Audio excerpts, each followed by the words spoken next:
আজ আমি বলবো ত্রেতা যুগের এক সতী নারীর কাহিনী। ত্রেতা যুগে লক্ষ্মীনারায়ণ রাম সীতার রূপ নিয়ে জন্মগ্রহণ করেছিলেন। এই রামচন্দ্র ছিল অযোধ্যার রাজা দশরথের জ্যেষ্ঠ সন্তান।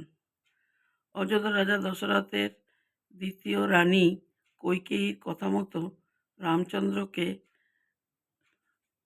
বনবাসে যেতে হয়েছিল 14 বছরের জন্য।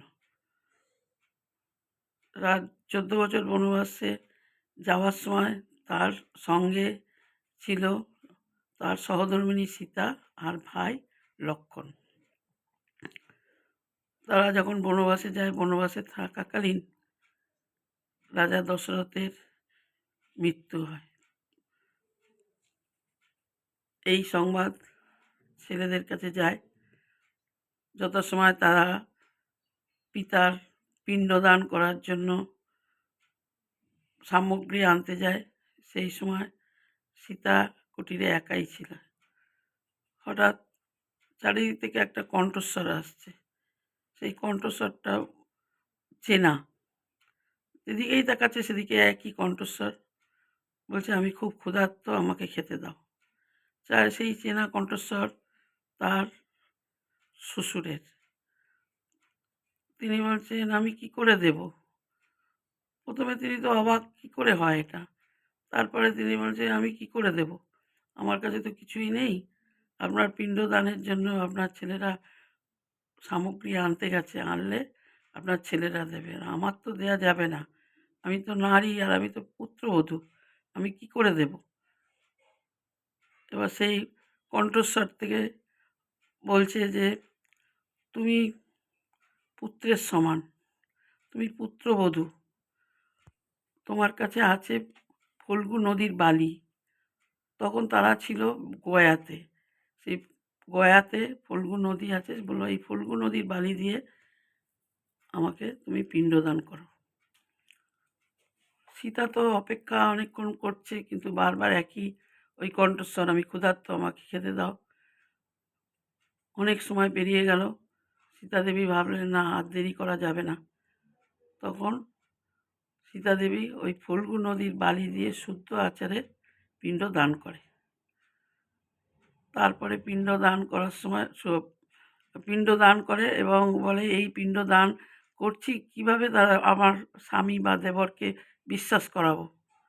তখন সেই আত্মা বলল যে, "তুমি 5 জনকে সাক্ষী রাখো, ডেকে সাক্ষী রেখে তুমি পিণ্ডদান করো।" সীতা দেবী তাই 5 জনকে ডেকে সাক্ষী রেখে পিণ্ডদান করেছিল।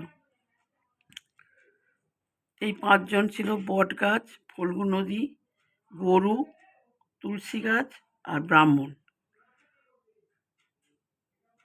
রামচন্দ্র লক্ষ্মণ যখন ফিরে এলো,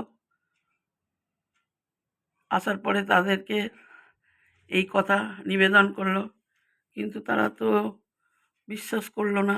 তারা বললো, "এটা কি করে হয়? অসম্ভব।" তখন ওই 5 জন সাক্ষীকে ডাকলো। বটগাছ ছাড়া কেউ সঠিক কথা বলল না। তখন আবার সেই কণ্ঠস্বর আসলো, বলল, "হ্যাঁ, আমি পিণ্ড পেয়েছি। আমি যথাসময়ে পিণ্ড পেয়েছি। দ্বিতীয়বার আর পিণ্ডদানের কোনো দরকার নেই। আমার পুত্রবধূ আমাকে শুদ্ধ আচারে যথাসময়ে পিণ্ডদান করেছে।" রামচন্দ্র, লক্ষ্মণ সেই দৈববাণী শুনে বিশ্বাস করেছিলেন। তখন সীতা এই 5 জনের মধ্যে 4 জনকে অভিশাপ দিয়েছিল। ফল্গু নদীকে অভিশাপ দিয়েছিল, "তুমি সারা বছর শুকনো থাকবে।